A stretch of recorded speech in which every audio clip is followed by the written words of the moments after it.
আল্লাহ রাব্বুল আলামিন বলছেন, কিতাবুন আনজালনাহু ইলাইকা লিতুখরিজান নাসা মিনাজ-যুলুমাতি ইলান নূর।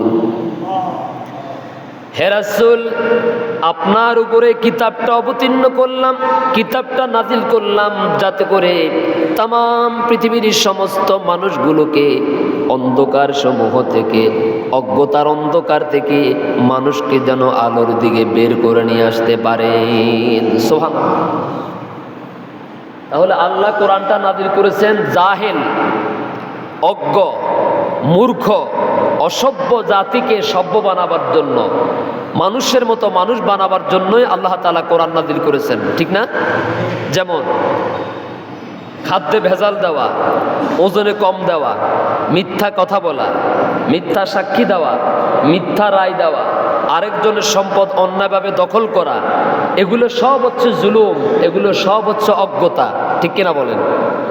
আর এই অজ্ঞতা থেকে, জুলুম থেকে তামাম পৃথিবীর সমস্ত মানব মণ্ডলীকে বের করে আনার জন্যই আল্লাহ তাআলা কোরআনটা দিয়েছেন। কারণ কোরআন এমন একটা উপদেশ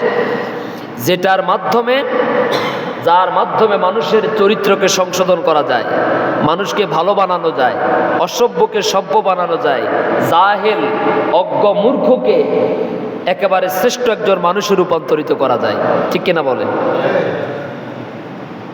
আল্লাহ রাব্বুল আলামিন বলছেন, এই জন্য বলছেন, কিতাবুন আনজালনাহু ইলাইকা লিতুখরিজান নাসা মিনাজ-যুলুমাতি ইলান নূর।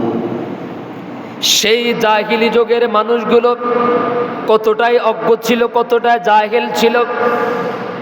নিজের কলিজার টুকরা কন্যা সন্তানের জন্মের খবর যখন বাবার কানে আসতো, বাবা তখন তার কলিজার টুকরা সন্তানটাকে আছাড় মেরে মেরে ফেলতো।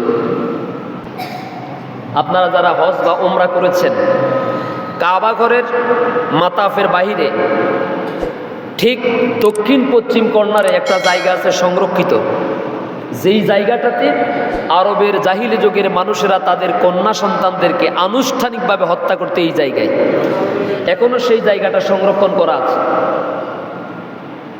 আল্লাহ রাব্বুল আলামিন বলছেন, وَإِذَا بُشِّرَ أَحَدُهُم بِالْأُنثَى ظَلَّ وَجْهُهُ مُسْوَدًّا وَهُوَ كَظِيمٌ।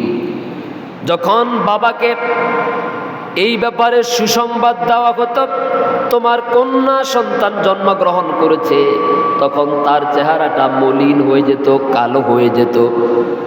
বাবা তখন চিন্তা করত, আমি কি আমার এই কন্যা সন্তানকে জীবিত রাখবো নাকি মেরে ফেলবো? আল্লাহ তাআলা বলছেন, যখন কোরআনটা নাজিল হলো, কোরআন নাজিলের মাধ্যমে একজন বাবা তার মেয়ের অধিকার সম্পর্কে বুঝতে পেরেছে, স্বামী তার স্ত্রীর অধিকার সম্পর্কে, স্ত্রী তার স্বামীর অধিকার সম্পর্কে, এক প্রতিবেশী আরেক প্রতিবেশীর দায়িত্ব কর্তব্য সম্পর্কে সচেতন হতে পেরেছে। মানুষ মানুষের অধিকার ফিরে পেয়েছে। সকল প্রকার জুলুম, অজ্ঞতা, কুসংস্কার দূর হয়ে গেছে, জাহিলিয়াত দূর হয়ে গেছে।